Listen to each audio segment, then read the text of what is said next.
Are we on the air? Yeah. Okay. What do I think about the women who say they don't need a man? I think you're dealing with a woman who makes that kind of statement is probably a damaged woman. She's probably been hurt time and time again by men, unfortunately. Maybe father issues. And she's definitely, to some degree, delusional. I mean, her saying she doesn't need a man is like me saying I don't need my right arm. Of course, I can live without my right arm, but why would I want to? It doesn't make any sense. So right. God is a God-fearing person, and she understands that God gave her a man as a support system, as a maintainer, a provider, protector. What will make her say that she doesn't need something that God Almighty has given her? Now, if she does not subscribe to a higher power, it still stands to reason that duality exists even in the animal kingdom. You don't see female lions move on their own. They hunt, but the one who takes the pride is the male lion. So in order to bring life into this world, it's going to take two. So her saying she doesn't need a man, I think what she's saying really she just needs the aggravation of a man. She doesn't need the stress that comes with having a man. And she probably makes poor choices. But to say she doesn't need a man, she's probably delusional. Hurt, angry, scorned. That's my assessment. Right. I think some women who say they don't need a man are the quote-unquote independent women, the women who make their own money and pay their own bills. You know, they make it work by themselves. And like you said, it's probably a scorned woman, but it's probably also a woman who's been with a man who don't help pay the bills. So, you know, I guess they came up with that phrase, you know, I can do bad all by myself. True. And all of that crazy talk. Right, that is crazy talk. That's feminist talk. And feminism is more evil than racism. Right, you went low for a minute. Now, I said feminism is more evil than racism. I mean, the notion that woman can do it without men, one thing she can't do without a man, she'll never be able to teach a boy how to be a man. So she has children, male children in particular. She's already handicapping her male children by giving them the false notion that it is not necessary to have a male present in her life or in her household, or really at the head of her household, because men should be the head of household. So what about the men who can't teach a boy how to be a man? I never ran into any men like that. Do they exist? Absolutely. You know, I have seen men, grown men, who have sons that they sell crack with. Is that teaching a boy how to be a man? No. In that case, these men are suffering from what you call arrested development. They have grown into men chronologically, but the principles of manhood are foreign to them. But that could be fixed, though. But man is not a physical trait. Man is not a physical trait. Man is a mind trait. Man is the mental. See, he grows into adult. People in general grow into adults. They don't grow into men or women. You see, and we have to understand the concept of what a man is, because a lot of times when you hear females say, I don't need a man, it's only because she's never had one. So what is she comparing it to?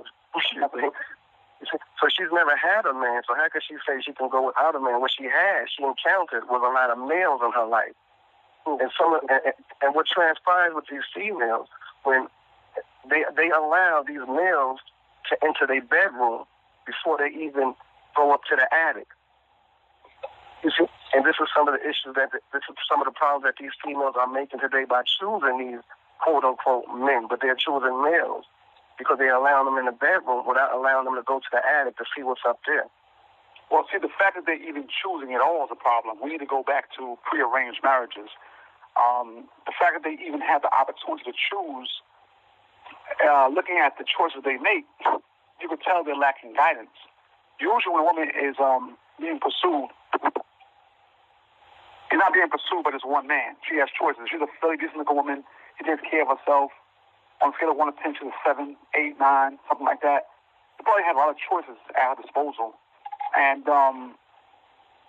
oftentimes, her choosing is based on superficiality. He's light-skinned, tall, he's dark-skinned. He has an 8-pack, he drives a Benz, he drives a Beamer. All superficiality, nothing of substance. She has a list of things that she will not tolerate. I don't date dark-skinned men. I don't date light-skinned men. I don't date men who wear glasses. I don't date men who wear braces. She's never said she don't date drug dealers. She never said she don't date murderers. She never said she don't date rapists. She said she don't date light-skinned men. She don't date dark-skinned men. She don't date men who ride the train or the bus. everything has superficiality. Therefore, there's a problem in the choice department.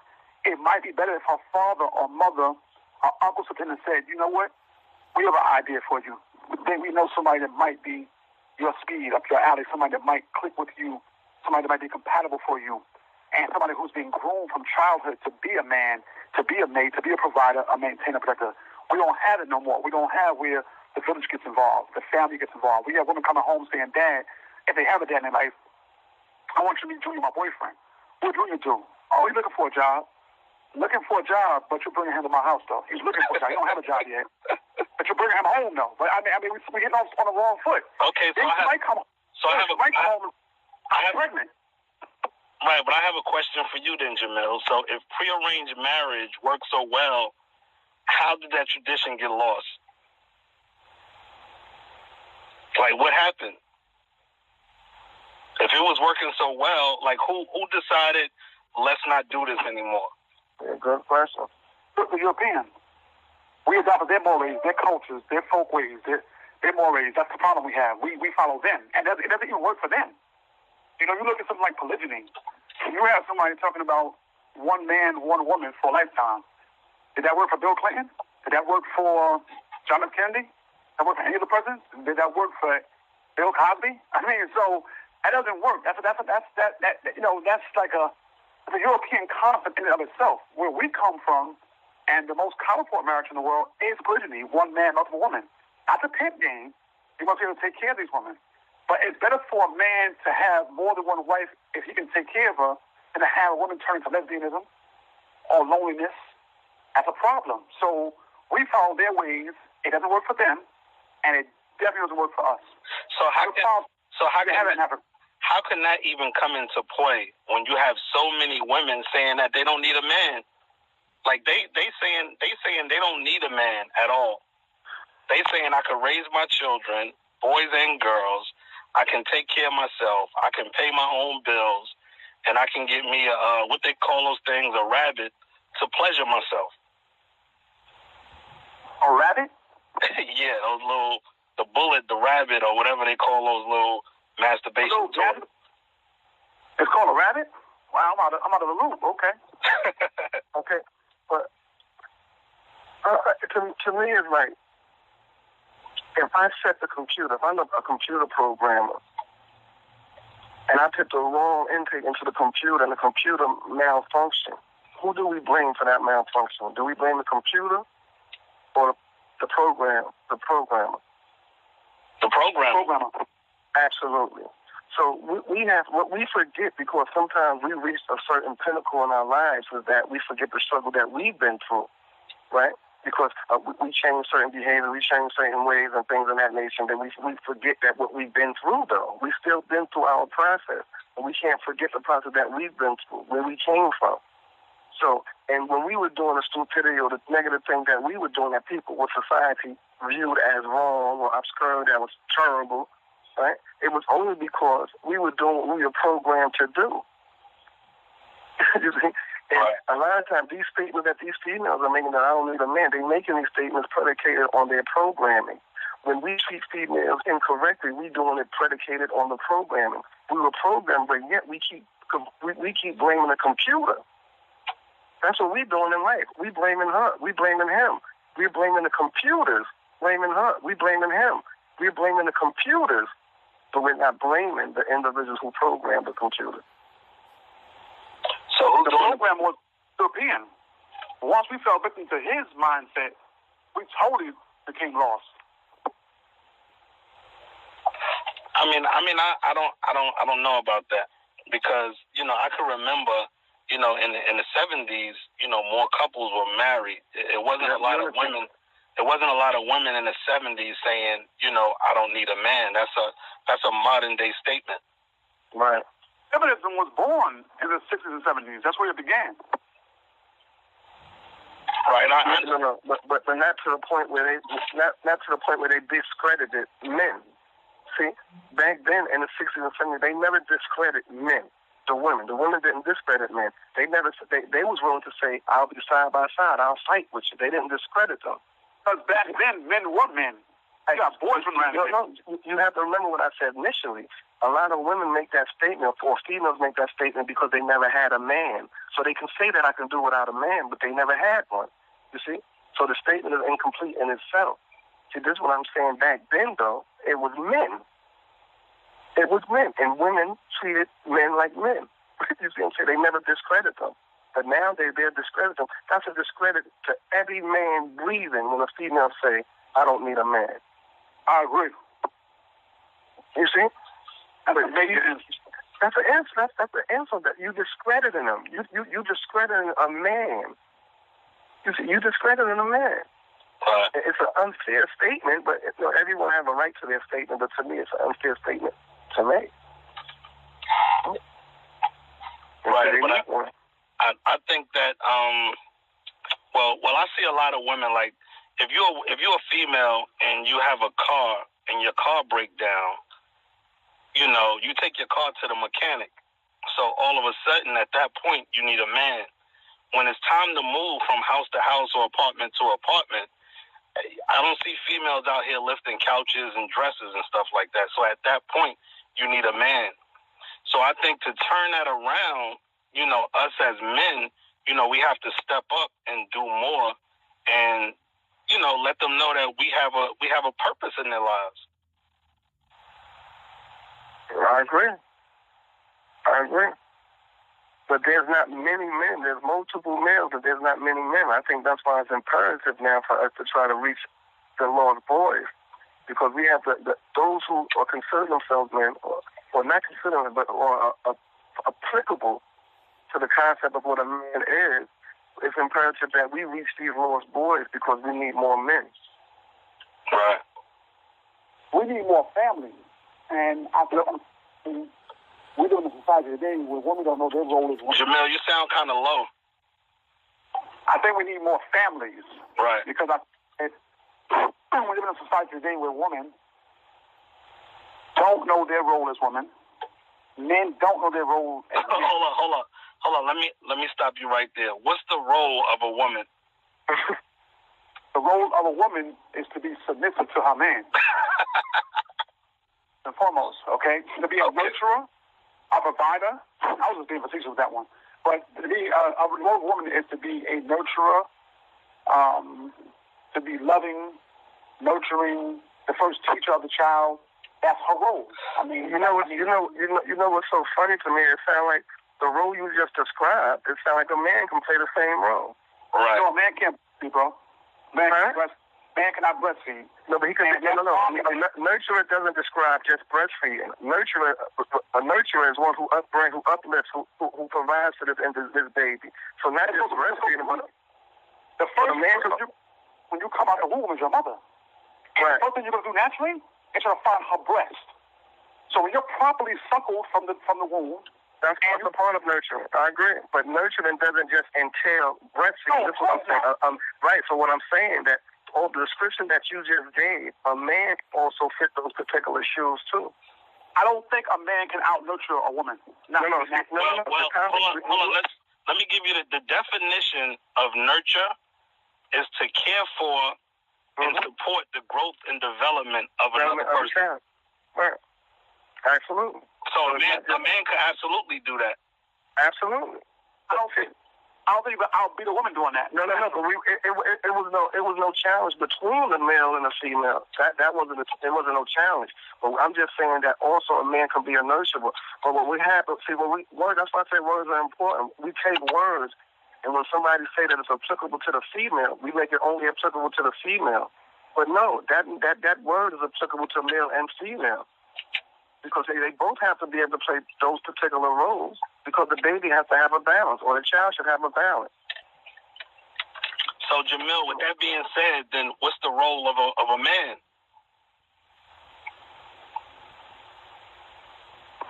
I already gave that. What was it? What's the role of a man, in regards to a family? A man is a provider, a maintainer, protector. Right. And most of us fail at that miserably, which leads to frustration on the part of the woman. Right. When she gets frustrated, now there's hell to pay in the whole, in the whole entire household. So you don't want to get her frustrated. You want to play your role to the max. However, you do have men out here who are playing that role and not being respected properly for the role that they're playing, nor they're being appreciated. That causes the man to wander off. His eyes begin to wander. At least the other problems. Now, I think you have a lot of men out here. They are doing the providing part, but what about the maintenance part? Like, to maintain something or to maintain somebody, that's a whole different role in itself. Now, that's an excellent point you raised. In order for him to play that role, he himself has to be a whole person. You are broken men, too. Not just women who are broken. We've both been through very traumatizing events in terms of slavery, post-slavery, post-traumatic slave disorder. So if you got a broken man or a broken male pursuing a broken female, that's going to create a broken household. If you even have a household at all. Because a household suggests that there's some structure. And probably not going to be any structure in a place where... Brother Jamil, check this out. And this, I'm really, keen on words. And this is why I said, all males are not men, right? But all men are men. I agree with you on that. I understand that. That's why I said male. So what I'm saying that the house structure is... If he's broken... No, I'm saying the house structure now is broken. You know why it's broken? Because we don't have men and women running a house structure. No, so because they're damaged. All right, this is what I'm saying. The male and females of today are terribly damaged. Male and females are terribly damaged. This is why the household structure is destroyed, right? But now, if people like such as yourself, such as John, such as a lot of people who are here doing things for society, who are trying to raise the mindset of people, if they continuously reach in these people, these damaged people, then they will convert them into men and women, where they will no longer be damaged. You say we can use the term damage now because they're only playing the role of male and females. They're not playing the roles of men and women, kings and queens. You see, so you're not damaged once you become a man because you was habilitated into that particular stage.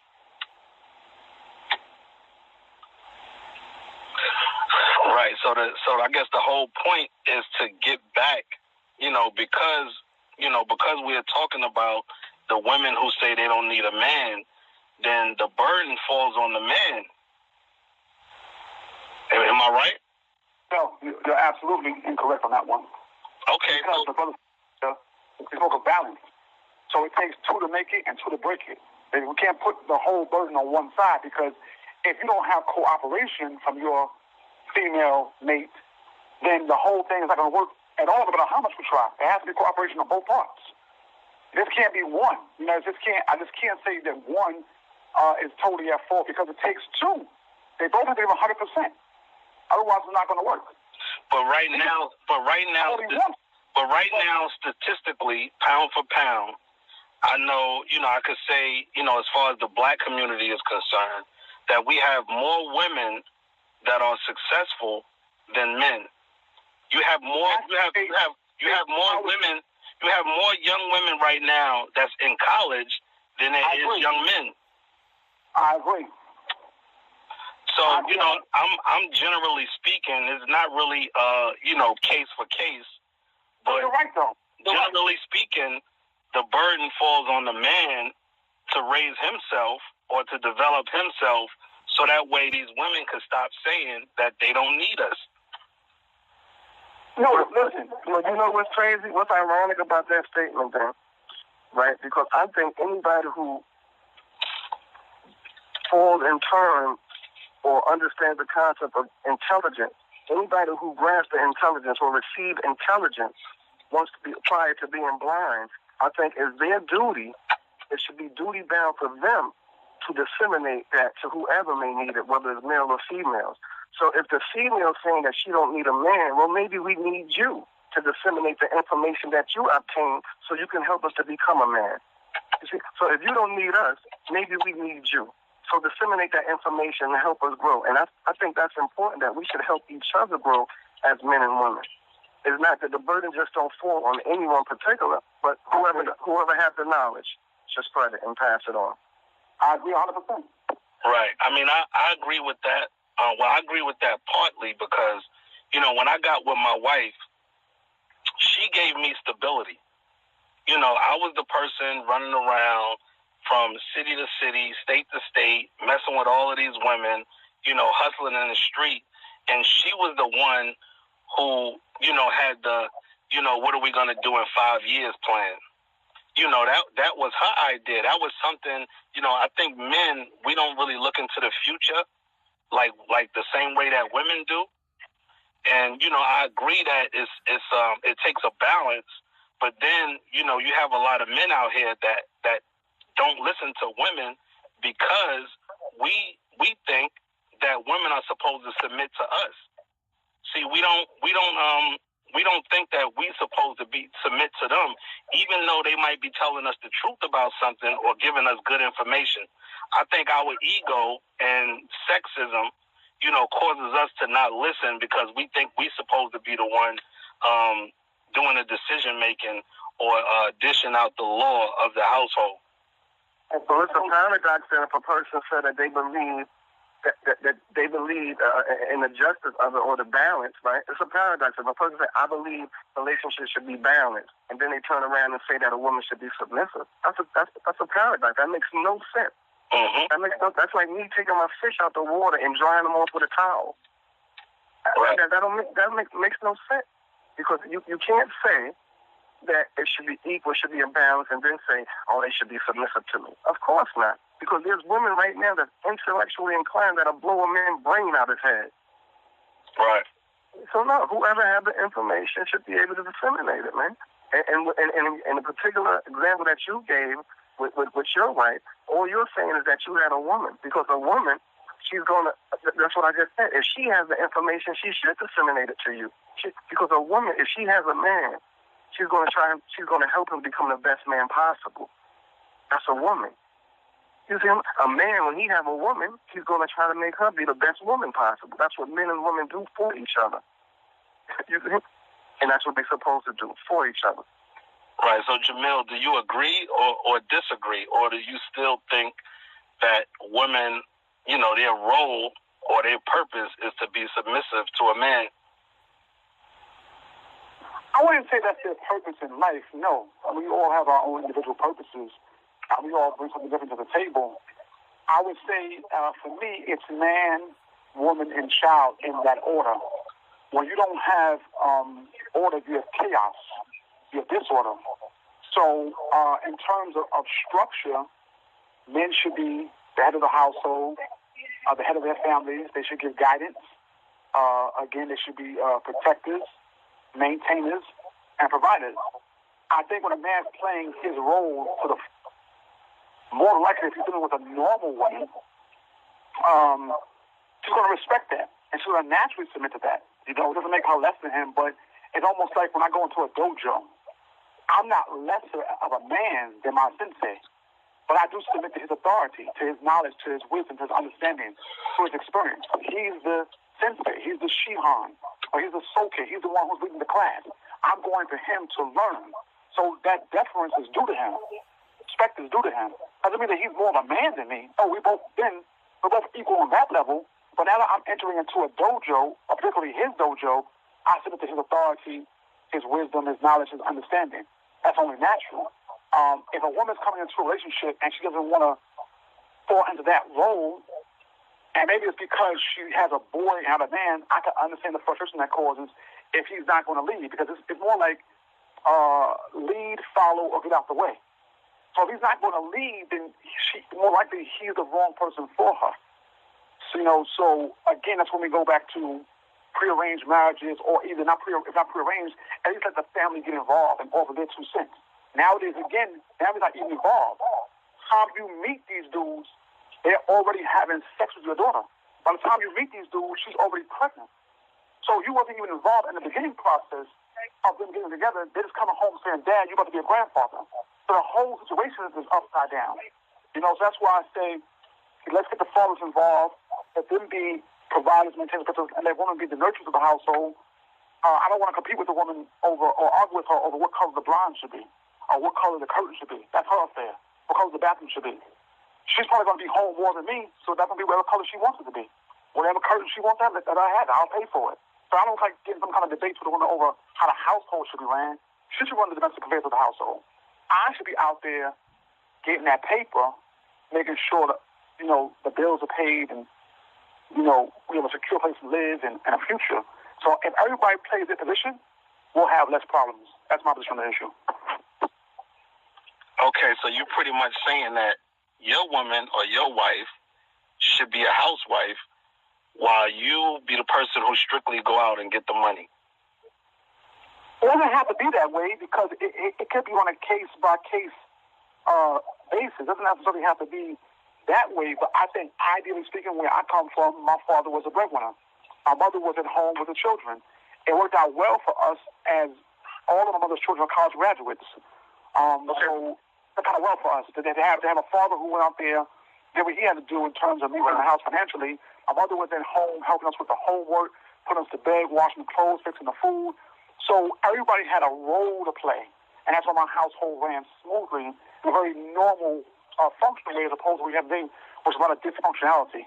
Okay, let me, Brother Jamil, if you had I don't like to say independent woman, but you have a woman that's doing, financially well for herself, maybe making six figures, and she tells you, listen, I'm going to stay at work, and you're going to, clean the house, take care of the house and stuff like that. Would you submit to that? That's not for me, but it could be somebody else. It's not. I'm asking you. So you wouldn't submit to that? It's not for me. It's not for me. It's not for me. It's not for me. No. So you wouldn't submit to that. So that's why. See, this is why I be saying about words, because you said about your dojo. You said you would submit to his authority. Right. Now, let me expound on this. Our sensei is 59 years old. He's a degree black belt. I'm 47. I'm a third degree black belt in his system. So it only makes sense that I don't come in there challenging him or anything. See, that's what I mean. It's not about challenge, because we were talking about the woman who doesn't need a man. It's not about it's not about challenging. It's about respect. Like me, I don't submit. Me personally, I don't submit to my woman, nor would I want her to submit to me. Honestly, I don't want her to submit to me, nor will I submit to her. But what I want both of us to do as individual components, I want us to submit to whatever we see the truth as. Right. And because when we submit to that, that only entails that you're still growing, because you're not afraid to admit and accept the truth. However you see it. However you see it. She doesn't need a man. So when she makes that statement, it's already a challenge being an issue. That's why I said, it's almost like me going to dojo saying, I'm at the dojo, but I really don't need him. I can throw my own kicks, my own punches, my own elbows, my own knees. That's madness. I shouldn't be there then. But I should have my own dojo then. I don't need him. No, but I was just differentiating between submit and respect. No, it's only thing, because now, of course I respect my sensei. I wouldn't be there. Of course I respect him. Absolutely. This is why I said I would never want my woman to submit to me, nor will I submit to her. But it's predicated on respect, not submission. You see? Okay. When we submit, what we do, we submit to not each other, but however we see the truth of that particular matter or instant. You see? And that entails growth, because you're still growing. Because you got some people, you could show them, man, look, I'm telling you, this car is red, man. No, it ain't red. I don't care what you say, man. It still looks blue to me. Some people, no matter what, won't accept it, because that just show you that they're not ready for that particular growth. And that's why humility is so important. So getting back to the scenario, when I come into the dojo, I empty my cup. I come in humble. I don't come in challenging, talking about what I don't need. I need whatever he's offering. That's why I'm here. So you have to be humble. You have to be humble. Absolutely. Right. So now the thing is in terms of submission, you should be submitting to what makes sense. Not to the person. See, the thing is, you humble yourself to your sensei, because he has the knowledge that you don't have. Right. So he's also been he's teaching you something. But if he gave you marriage advice, you wouldn't be able to apply the same principle because he's a fighter. He's a sensei. He does martial arts, but that don't mean. But that means he's a master or whatever you want to call it in martial arts. That's just one particular area. Now, in dealing with relationships, he might not have a clue what's going on. Now, in his case, he would because he got beat again. He got 14 years in with his wife. I got 7 with mine. Mm-hmm. So he may know something. No, but that's not logical either because I only been married for 8 years. You have people that have been married for 20 years and they marriages on the rocks. Brother, for some reason we're echoing now. Or we were echoing. Okay. You got people right now that have been, like you just said, John, you got people right now that have been married over 10 years. You can ask them their white favorite color or they white favorite color, they white shoe size, bra size, and all that. They couldn't even answer the question. Right. Their marriage may not be a functional one, but we're talking about applicable. We're talking about right now. The topic we're discussing now is functional topic right now because we're trying to make the non-functional return into functional because the female makes a statement that she don't need a man. That's dysfunctional. So we're trying. Absurd, preposterous. Right. That's the absurd. But you're going to make these statements every day. Going back to what I said earlier, is an indication that they're delusional. They're hurt, they're broken, they're scarred. And in order for them to heal, they may need to be with a husband who operates more like a doctor of sorts. Because again, when you're sick, you go to a doctor. So a lot of these males or boys or men that they get with, they're not even in a position to help them heal or help them grow because they themselves are in need of guidance, help, growth, and development. When you put the two together, it creates a volatile situation. And that's why we have dysfunctional homes. The children grow up in these homes, and what happens is they repeat the process. So the cycle now has to be broken. It has to be broken, otherwise our children will suffer. So I'm glad we're discussing this issue. Perpetuated, I agree with that. And this is why that we have to begin to do the job that we are supposed to. We got to teach our young brothers, man. We got to teach our young brothers and sisters to the best of our capacity. Some things, just like when you gave the example, which is a beautiful example about the woman making 6 figures. You went low for a minute, Jamil. Yeah. Jamil, you there? I'm here, brother. Your phone went low. Okay, can you hear me now? Yeah, we hear you. Okay, so as I was saying, the example is your cousin gave of the woman making 6 figures. It's just not about the money, although the money does help, or can help. Again, some things just, for me as a man, some things just come natural to me. Some things I'm more inclined to do. My wife has 2 hands, 2 legs, 2 feet. She's not handicapped in any kind of way, shape, or fashion. I kind of just gravitate towards taking out the garbage. Now, it's not saying that she can't do it, and she hasn't done it before. I kind of gravitate towards garbage day in my neighborhood is Wednesday. So I kind of just gravitate towards taking the garbage out, and it just comes natural to me. If my wife was a 7th-degree black belt in Aikido, and somebody came banging on my door at 2 in the morning, I naturally, if I had no belt or nothing, I wasn't a boxer or wrestler or anything, naturally I feel inclined to go to the door. Myself, she can get on the phone and call the police, or she can call someone else, but naturally, her belt, her rank in martial arts, something like that, it's 2 o'clock in the morning, I want to take charge, take lead, and see who's at my door at 2 in the morning banging on the door. That is naturally me. Some men might hide in the covers. The wife might have to go handle that. I don't know, it's not for me. For me, I'm going to the door myself. That's how I've always been. So that comes natural to me. Something heavy needs to be moved in the house. You just naturally say, excuse me, babe, I got that. Let me take care of that for you. And that's natural to me. And that'll be natural to some boys or some men. But for me, it's just, that's natural. I see her pumping gas. Get back in that car. I got that. Who's pay for that gas right there? I got that. And it's natural. You're not paying for gas. You're married to me.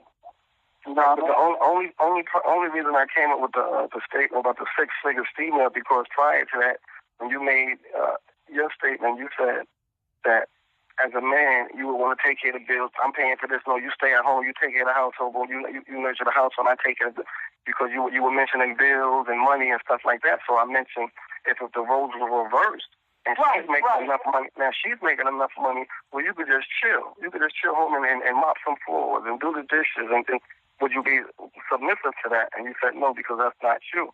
Yeah, I got friends who actually do that. I got friends who I was there in that household. And you better for her to get this job, or she keeps a job better. So she got a job, and my man, he's sitting at home, 3, 4, 5 kids, and it was well for them. That's their dynamic. I'm not saying it's wrong or right. I'm saying it doesn't work out for me. Right. Have you ever tried it? Have you ever tried it? Have I ever tried it where I was a stay-at-home father? No. Or husband? So how would you know if it wouldn't work for you? So it doesn't even sound right to me. So I know it doesn't sound right. You know what's crazy? Before I went on state, right? They told me about octopus and calamari. You know what's crazy? That didn't sound right to me. But that became one of my favorite meals when I ate it. Oh, no, right. And you know what? And maybe I was put in that position. Mm-hmm. Yeah, I got injured. And while I was injured, I couldn't work. My wife said, listen, these bills are going to be paid. I'm going to go out here and become a paralegal. And as a paralegal, she was making like $55, $70, $80 a year. I was like comfortable with just laying up in the bed or playing the house. Because I've been home for 6 months anyway on bed rest or whatever. But I'm saying in my situation right now, my current situation, it went in jail with my spirit to have her go to the door at 2 o'clock in the morning, take out the garbage, or work while I'm sitting at home. It doesn't mean it's wrong. It's in jail with my spirit personally. That's all I'm saying. Right. Okay. That's cool. Yeah, it's not. I'm not talking to nobody else. For some people, that dynamic works well for them. I think also it's important. My daughter, while we was on the phone, my daughter just got off the bus around 2:30. I think it's important that when she gets off the bus at 2:30, that somebody's home. I ain't got to be home, but as it happens, I'm home and her mother's home. That's a good thing. I don't need a 12-year-old girl having the key to the house and she opens the door, comes about stuff, nobody's home. That happens a lot in the hood. We don't need that. So we don't need that. That's dangerous to me. Because once your neighbors know the time is good to pick up the bus and leave watching, you might have some pedophiles in the neighborhood. They got you. They got your house, or they got you. You know what I mean? So it's best that we have that conversation now. If my wife has a 9 to 5, we got to make other arrangements for who's going to pick her up off the bus from the school. If I'm working, she's working. Now we got to pay other people to get involved. I just rather my daughter come home to her own biological mother. And my duty as a man is to create an environment so that can happen. You know what I think, brother? I think sometimes, Jeff, males and us men sometimes forget that we also share, with females share, the thing called estrogen. And I think sometimes we just have to understand it. We have to be a little more sensitive, so to speak, and we have to rely on that estrogen somewhat so we can take on some of the qualities of that estrogen so we can relate better to our female counterpart. You know, just like they have testosterone in them, also they have to be able to understand that testosterone so they can relate to their male counterpart better. And I think that'll help us learn a little bit. I don't think give you some more real-life direct examples. I don't think a man is incapable of bathing his 3-year-old daughter. I don't even think it's strange. I just think it's not the best thing. You know what I'm saying? I think it's better for a woman to bathe her daughter, 3 years old, 5 years old, 2 years old. It's better for a woman to change her daughter's pampers. I just think that's better for, obvious reasons. You know what I'm saying? So I agree. I think again, there's no written rules so the man can't change a pamper. We know biologically he can't breastfeed. He can change a pamper. He can birth the baby, hold the baby, put the baby to sleep. He can do all that. If there was a contest in a civilized society, I think women will probably be better doing their job, just naturally speaking. I could be wrong. I think if it was a contest, I think they'll be better. And I think of course, but now. That's just like saying there's more car accidents than motorcycle accidents because there's more cars on the road. So that would make more sense. That is more car accidents than motorcycle accidents, right? So you can't equate the two like that. I also have seen, just doing my own studies of human beings, my own subjects, knowingly and unknowingly. I noticed that there are a lot of women, not all times, but oftentimes, when a baby's crying, a young baby, say an infant, the father might attempt to pick the baby up and calm the baby down. I've seen me try it, and I've seen the baby cry even more. or cry the same, that's whatever they was crying at, and then a mother would come along, or maybe just even a woman, maybe my aunt would come along. About 3 or 4 seconds later, baby would calm down. Maybe he wanted the feel of a breast or softer skin. I don't have breasts. I don't have soft tissue in that place. You know, I don't know. Maybe he felt my beard rubbing against the face the wrong way. I don't know. But when the natural nature came along, all that crying stopped. I'm not saying in all cases. That's probably who he was used to, nurturing him in that particular cell. And that's what I said earlier. When the baby comes out, the first thing I'm looking for is his mother's breast. Right. So I need a verse of the Quran to make a rich conversation, but Allah says in the Quran, the male is not like the female. And that's more true. We're not the same. Our nature is not the same. When we start trying to play with the nature and alter it, it becomes problematic. So I don't want to alter anything. I want to be the hunter, the go-getter, the hubby, the gatherer. But now, when you quoted that, what you just quoted, was it physical or mental? Was it physical or mental? The verse doesn't say that. The verse says the male is not like the female.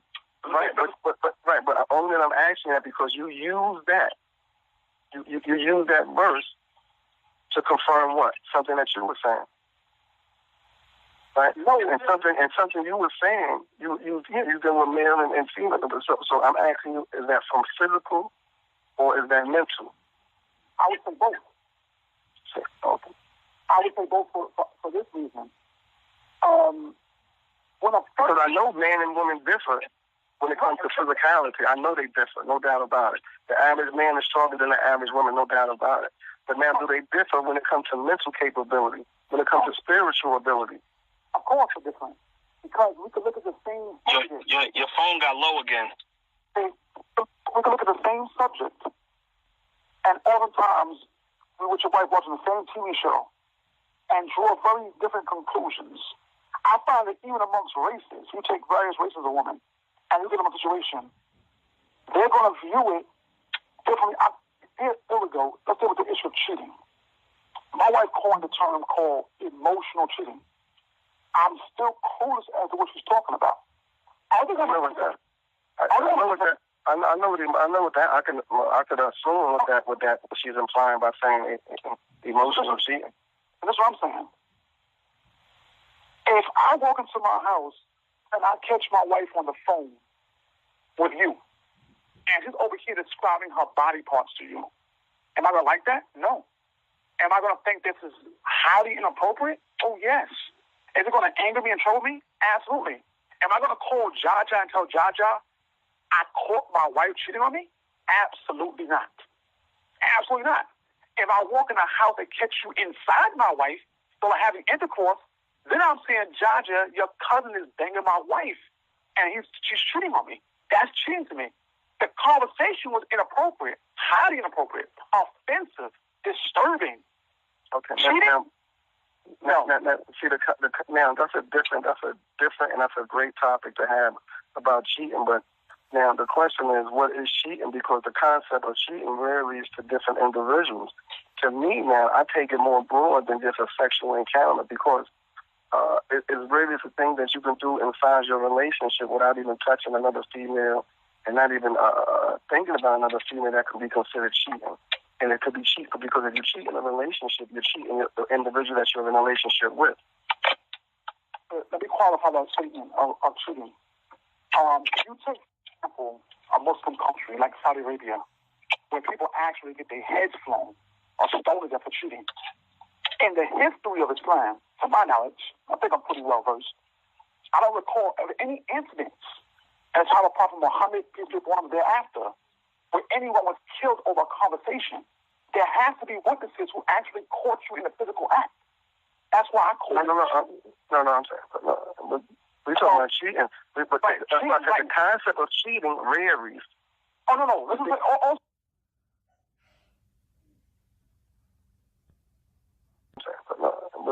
We're talking about cheating. But the concept of cheating varies. Oh, no. Listen to also. Let's come back to America then real quick. No matter what country we entertain right now, the concept of cheating is going to vary because there's some people right now that say, oh, cheating is all right if he kisses another girl or she kisses another man or if they have sex. I can go for that too. No, that can be just that. That's cheating to some people. But now some people would say, if he held her hand, if he thought about having sex with her, mentally. Right. Some people could say that that's cheating. So that's what I'm saying. The definition of cheating varies amongst people. It varies amongst genders too, because again, genders still people. Yeah, I agree. Right, but I still think it's an individual thing. It's not really a gender thing, because if you look at it for an example, right, Jamil, me and you, pretty much generally subscribe to the same teaching, right? Correct, sir. Correct. But we have very different views on a lot of different topics, and this is one of them. So it's not because I'm a man, you're a man, Malik is a man, that we all should look at things the same or have the same concept, in regards to different topics. As an individual, based on our experience and our thought process, we're gonna have different outlooks. That's the point I was making. I'm saying if you would have put 100 men in a room, some from Brazil, some from wherever, some from Ireland, some from Nigeria, some from Brooklyn, whatever, I think most men, if presented with that scenario, and I would have called them and say, I got cheated on. So what happened? I started walking in the house and my wife was on the phone with Jaja's cousin. They like, brother, calm down. You bugging. Like, that's not cheating, bro. Get a hold of yourself. Did he ever touch her? No, but you just said, you also said describing her body part. Right.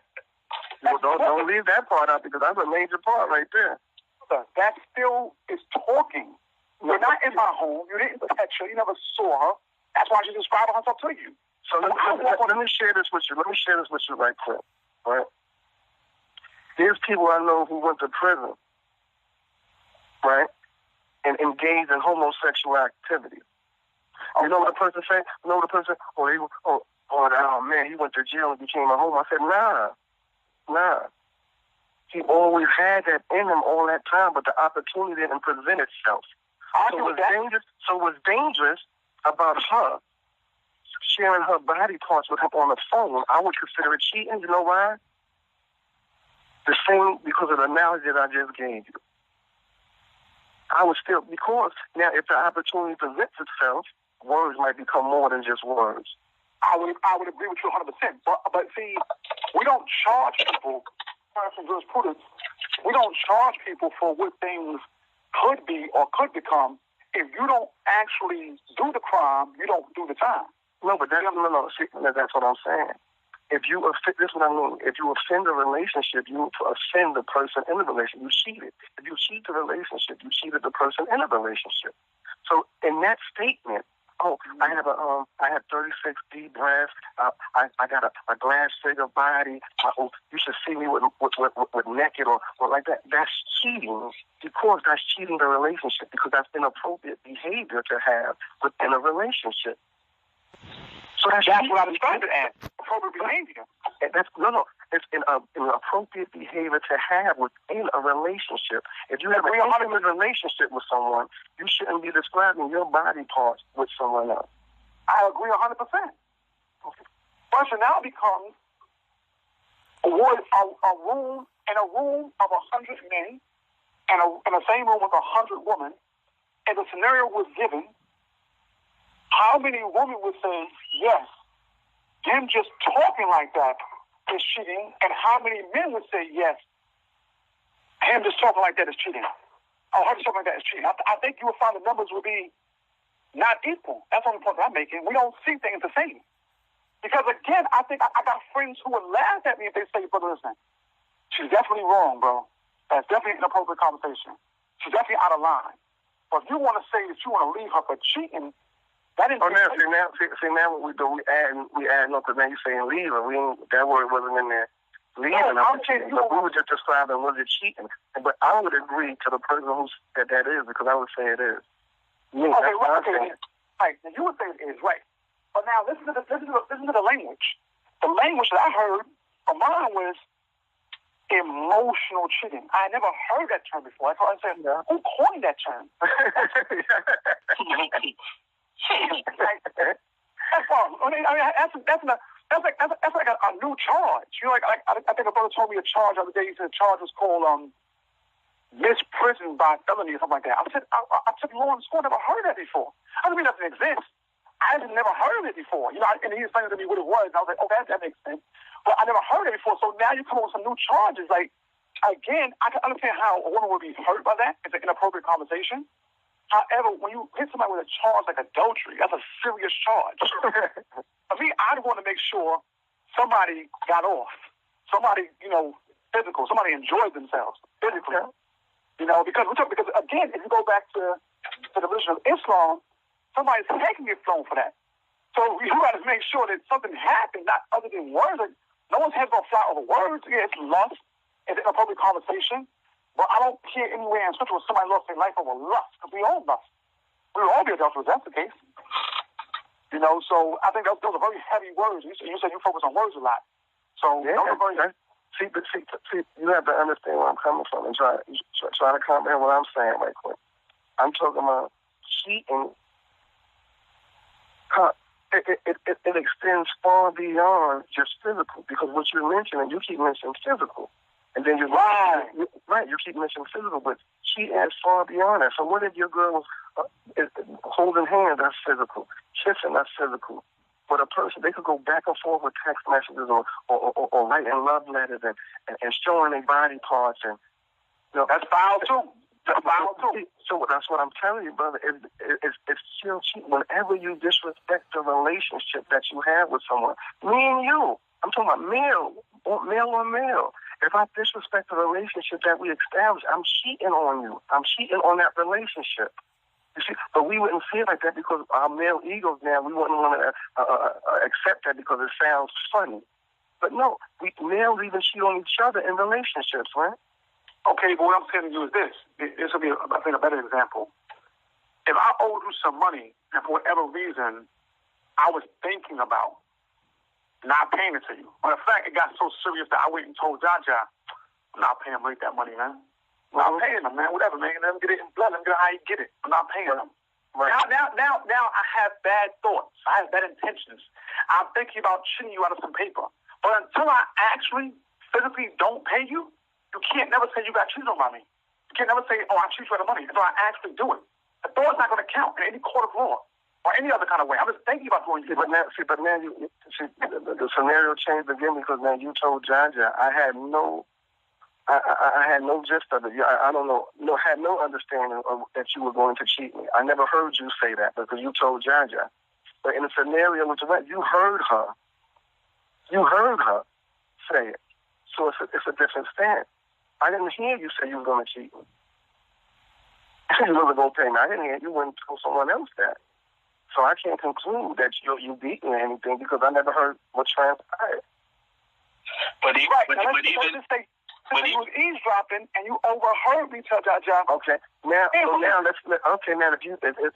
gotta be real now. We gotta be real. We all from the same place. We from the streets. Right. If you would have said that in my face, right, or somebody would have said that in your face when we was in the streets, we would have been fighting. Okay, but let's just say we No. Let's not go until you don't pay me. We talking about from the streets. So if we was in the streets doing what we was doing, and you could be shooting dice or whatever, just, I ain't paying you. You just shot a 6. You had crap, and I said I ain't paying you. What's gonna happen? The problem. Absolutely. But you would have done the same thing. So you wouldn't have to. I wouldn't have to actually not pay you. All I had to do is say I'm not paying you. Because you're taking it serious. You're taking it serious. Oh, so now if you're not taking that, but I'm saying if you're not taking that statement that she's telling him about her body parts over the phone serious, then it's a different topic. No. We're just trying to qualify for it being what it is. So in other words, I'm saying for me as a man, I'm not picking up the phone calling you or Jaja saying I got cheated on until I actually get cheated on physically. That's just me. Oh, physically. All right. See, now you said cheated on just that aspect physically. Okay. But you have to know. But you have to know that it extends more than physical. That's all I'm saying. Right. And in regards to the emotional part of cheating, if you have a wife and she say I'm leaving you, but she end up not leaving you, once she say I'm leaving you, that's gonna hurt just as bad as if she had left. Mm-hmm. Because now, see, the emotional part the emotion comes to the surface because now in your mind, once she say I'm leaving, then that means that means to you she's out the door. That's right. And now later she might change her mind, but the pain is still there. Mm-hmm. I mean and again, you're not wrong. Again, men and women view pain differently. They deal with pain. They cope with pain differently. That's why I went to the verse, the male is not like the female. We're not alike. Our nature is different. We see things differently. I don't mean one's right, one is wrong. We just see the world differently. And that's fine. Yeah, but the beautiful part is, and going back to what the sister said, or the sister that be saying that they don't need a man, or like the men be saying that they don't need a woman. The beautiful part is that, how you just described it, that we see different. Right? So it's beautiful that we see different. You know why? Because if my vision wasn't that good, my vision was a little blurry. Right. But my woman had a 20/20 vision, and when we walk down the street, some of the things that I miss, she don't see. Right. So you need that particular balance from him and her. You see, so that's why it's inadequate to say that I don't need a man or I don't need a woman. It's inadequate to say that because you have to have that particular balance because we're different. And I think a child has done a great disservice when they grow up in a household where that balance is not present. So we have some men who are over-aggressive. We have some men who are overly timid. And so how do they get either way? Something in their household was lacking, and their childhood experience was lacking. Something wasn't there. So that's why I say balance is extremely important, and you can't have that balance if you have one and not the other. So definitely, women need men need women. We need to coexist. That's very important that we cooperate so that we can peacefully coexist. Mm-hmm. I agree. Right, no, I agree. And we're gonna wrap it up in about 5 minutes. I got some things to do. But we definitely had a good discussion, but I think that, as men, I think we need to we gotta prove to women that, that we are needed. Not saying that they do need us, but right. we are needed. Right, and of course you have some men that's aggressive, but you have some women that's aggressive. So case by case, you have to be with somebody who complements, your personality. I think also things that don't begin right usually don't end right. That's why the genesis of it all is so important. I feel the family should be involved.